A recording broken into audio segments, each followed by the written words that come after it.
August 1947. Madras Presidency, Tamil Nadu. A group of people were preparing for the trip of their lifetime. They had been called to carry out an important mission, to sanctify and legitimize the transfer of power from one ruler to another. Where were these people going? Delhi. India was getting ready for its freedom, to be rid of the British rulers.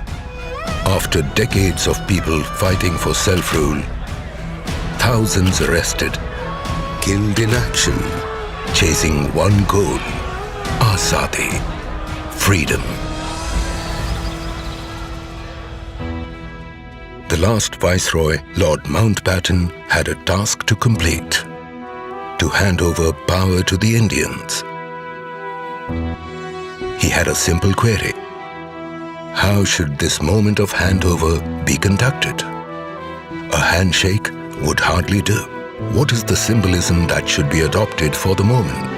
He posed this question to Pandit Jawaharlal Nehru. A good question, something that needed thought. A puzzled Nehru turned to the veteran freedom fighter, Shri C. Rajagopalachari. Rajaji, as he was popularly known, was from Tamil Nadu. Nehru respected Rajaji's erudition and knowledge of Indic customs and civilization. Well-read as he was, he found the answer in India's past. In the Chola kingdom of Tamil Nadu, one of India's oldest and longest continuous reigns, the transfer of power from one Chola king to another was marked by the passing of the Sengol, the staff of righteousness, blessed by the high priest of the time, invoking the blessings of Lord Shiva, the Cholas being his ardent devotees. Worship continues in their 1,000-year-old temples to this day. Rajaji recommended that a similar ceremony and symbolism be followed. Nehru accepted this. Rajaji wasted no time in contacting the leading dharmic mutt or monastery, the Thiruvadurai Adinam, established over 5 centuries prior, located in the heart of Chola land, functioning to this day. The then seer 20th Guru Maha Sannidhanam, Srila Sri Ambalavana Desika Swami, who was ailing at the time, accepted the task.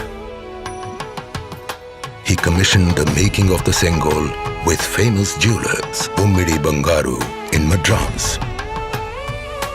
On top of the Sengol was Nandi, symbolizing strength, truth and righteousness. Recalling the making of the Sengol, 96-year-old Shri Bhumidi Ettirajalu.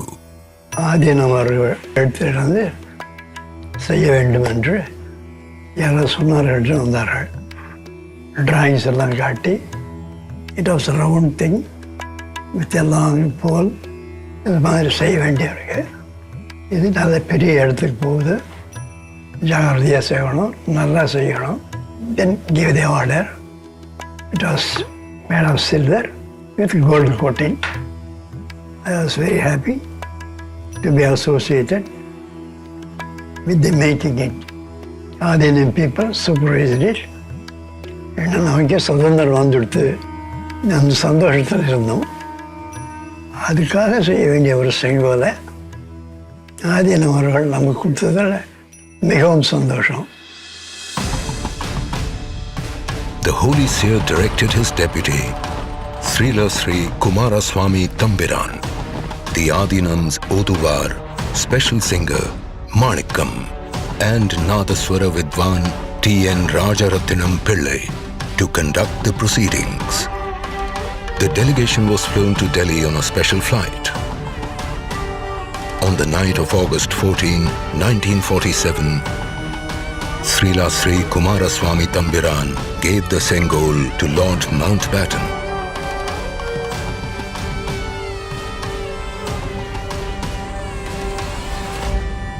handed it back to him.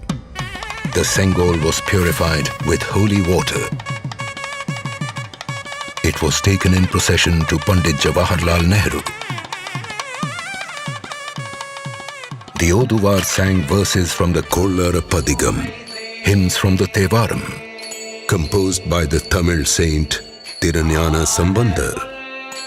The sannyasi wrapped Nehru in the Pitambaram and handed over the Sengol. The verse ended with the words Adiyargal Vanil Arasalvar Anai Namade, meaning, it is our order that the follower of the Lord, the King, shall rule as in the heavens. Thus the transfer of power to rule the nation happened with a symbol as per civilization practice from 1,000 years ago, in a remarkable integration of the South and the North, commemorating the birth of the nation as one. Nehru accepted the Sengol in the presence of Sri Rajendra Prasad, who later became the first president of India. This event was reported in local and international media. Time magazine of 25th August 1947 carried the report.